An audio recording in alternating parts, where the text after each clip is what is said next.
dia nggak curhat. Dia karena gini ya, menurut aku dia kan kondisinya sekarang lagi hamil besar. Kita tuh sebagai perempuan, sesama perempuan, setidaknya meskipun dia bukan bundanya Kila pun, kalau dia cuma teman aku pun, aku pasti akan support gitu. Dan yang pasti apalagi kondisinya kayak gini, kita selalu baik, aku support dia gitu. Dan udah jangan kemakan dulu omongan orang lah, kita kan nggak tahu gitu. Cuman itu aja sih yang bisa dikasih tahu ke dia gitu. Jadi jangan sampai bikin dia down dengan masalah-masalah yang ada. Itu udah bukan urusan saya. Jadi saya yang terpenting adalah anak. Kalau misalnya itu ada imbasnya sama anak saya, oh saya maju paling pertama gitu. Dan saya juga pasti akan sama seperti Gotik juga pasti akan melindungi anaknya. Saya sama Gotik pasti ada di posisi yang sama gitu. Kita saling memahami, mungkin dia juga pengennya untuk kebaikan anaknya juga. Cuman di satu sisi alangkah baiknya, ini kan 2019, ini sementara sekarang 2022. Kenapa di saat, kalau saya sih udah gak ada masalah kan, cuman saya kasihan sama Gotiknya aja, karena kan kondisinya lagi hamil besar. Alangkah baiknya ketika kita ingin mengambil suatu keputusan itu di jalan yang benar tanpa menyusahkan orang lain, tanpa menzolimi orang lain, menurut Teteh. Karena kemarin-kemarin juga kan gak ada yang tahu kalau saya nuntut apa-apa gitu, kita jalanin sesuai prosedur aja, karena niat kita memang mau niatnya itu baik gitu, demi anak gitu. Kalau memang niatnya baik, insya Allah ada jalan gitu. Kalau seperti ini ya aku nggak tahu juga ya, maksudnya apakah sudah ada pembelaan dan lain-lain, saya nggak paham gitu. Tiap manusia kan pasti punya cobaan masing-masing, dan mungkin Gotik saat ini lagi diuji besar-besaran gitu ya. Jadi yang pasti saya support Gotik, dan yang pasti saya juga pasti akan ada di samping Gotik kalau misalnya ada apa-apa terutama sama anak-anak gitu. Saya hanya jadi garda terdepan untuk anak-anak saya, untuk anak-anaknya Gotik, karena kami pernah menjadi istri sahnya gitu loh. Dan karena saya ini kalau anak saya itu kan lagi beranjak dewasa, ketika dia mulai pergaulan, ada something tentang papanya, otomatis dia akan pikirkan, itu yang saya jaga gitu. Pokoknya intinya bersyukur aja, biarkan saja di luar sana orang bilang A, B, C tentang suami saya, kan saya yang tahu tentang suami saya bagaimana. Jadi mau orang berbicara seperti apa di luar sana tentang suami saya, ya mangga, itu haknya kalian. Itu yang penting saya ngejalanin, saya yang ngerasain, dan saya alhamdulillah saya bersyukur punya suami yang tanggung jawab sama anak-anaknya, apalagi sama saya, apalagi Masya Allah. Jadi saya bersyukur aja gitu. Kami berdua itu sebenarnya kami punya satu alasan kami putus, dan nggak baiklah untuk kami publish kayak gimana. Cukup saya dan kalian aja yang tahu. Kemarin saya sempat bikin ramai kemarin story Instagram saya itu penyakit. Itu saya sendiri waktu itu menjaga Kalina selama 3 hari waktu itu dia sakit.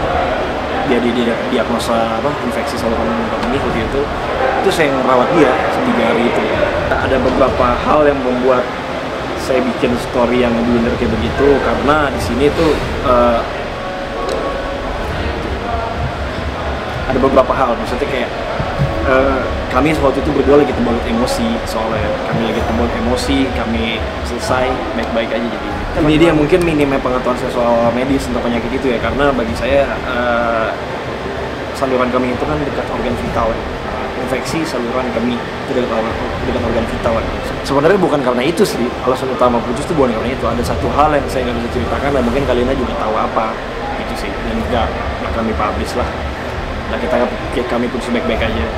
Ada satu hal yang cuma kami berdua yang tahu penyebabnya apa, dan di lain sisi juga kadang saya suka kepikir soal masa lalunya dia, apa segala macam, banyak omongan negatif, tapi saya selalu sangkal itu semua. Semakin kesini saya tahan, tapi ya kalau boleh buat, saya cuma manusia biasa. Kita nggak sempat ada komunikasi dulu, sampai sekarang belum ada komunikasi kayak gitu sih. Untuk harapan kedepannya, aku mau semua kita sini baik-baik aja. Aku mau kita nggak ada drama apa-apa lagi. Dan untuk kalian Oktarani, aku minta sama kamu, semoga kamu bisa mendapatkan laki-laki sesuai idaman kamu, laki-laki bisa menjaga kamu melebihi aku menjaga kamu, bisa mensupport kamu dan selalu ada buat kamu. Kalau untuk saya sih beberapa hari ini saya belum kepikiran untuk cari pasangan sih. Saya pengen menikmati masa-masa sendirian saya sama fokus karir aja sih, udah gitu aja.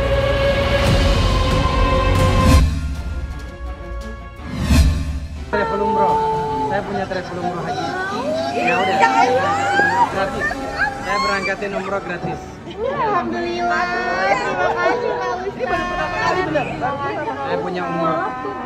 Insya Allah. Tiba-tiba aja itu ceritanya tuh, tiba-tiba aja kayak itu baru mau pamit pulang terus tiba-tiba ketemu Ustadz.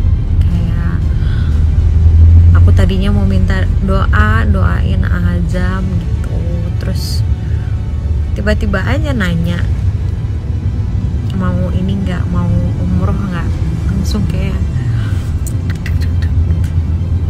Insya Allah senang banget, tapi senang nggak boleh berlebihan karena sesuatu yang berlebihan itu tidak baik. Tapi kalau misalkan umroh itu bayi boleh dibawa nggak sih? Aku nggak tahu, aku mau nanya. Katanya bulan apa ya, bulan April gitu katanya. Tapi aku emang pengennya, maksudnya udah dapet rezeki tapi aku pengen bagi-bagi gitu. Jadi pengen ajak Mbak Wati kan yang bantu aku juga pas dari azam lahir tuh udah ada Mbak Wati tuh berjasa banget buat aku. Katanya Pak Ustadz sih April katanya gitu. Nggak tahu, nanti aku mau nanya lagi sekalian aku mau main ke tempat Pak Ustadz. Saya terharu, saya senang. Ya itu kan rezeki dia ya. Dalam situasi seperti ini ya itulah saya bilang selalu, siapapun menjadi orang baik, kebaikan itu akan ikut sepanjang hidup kita, itu menjadi orang yang pasti itu. Dia kan juga Natalnya kan open aja apa-apa kan ya, dan Ustadz itu dia mau alam lah ya, saya bukan punya travel, saya dengar semua itu ada gitu. Itu yang saya bilang barusan, itu anugerah Tuhan. Menjadi orang baik, kebaikan pasti datang pada diri kita, dan kebaikan hal apa aja kayak itu Ustadznya. Nah kamu saya umrohkan, ya kan itu luar biasa. Ya, pasti dia dengan sukacita, itu kan luar biasa. Kalau saya berharap ya sebagai oma, sebagai orang tua juga, semua keluarga besar kita berharap yang terbaik, ya kan. Dan apapun yang tahu persis kenapa kan mereka berdua.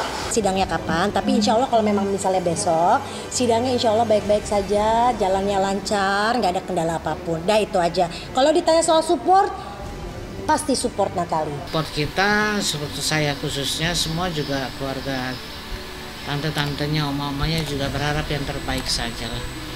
Sidangnya berjalan dengan baik, jadi menjadi kekeluargaan aja udah selesai.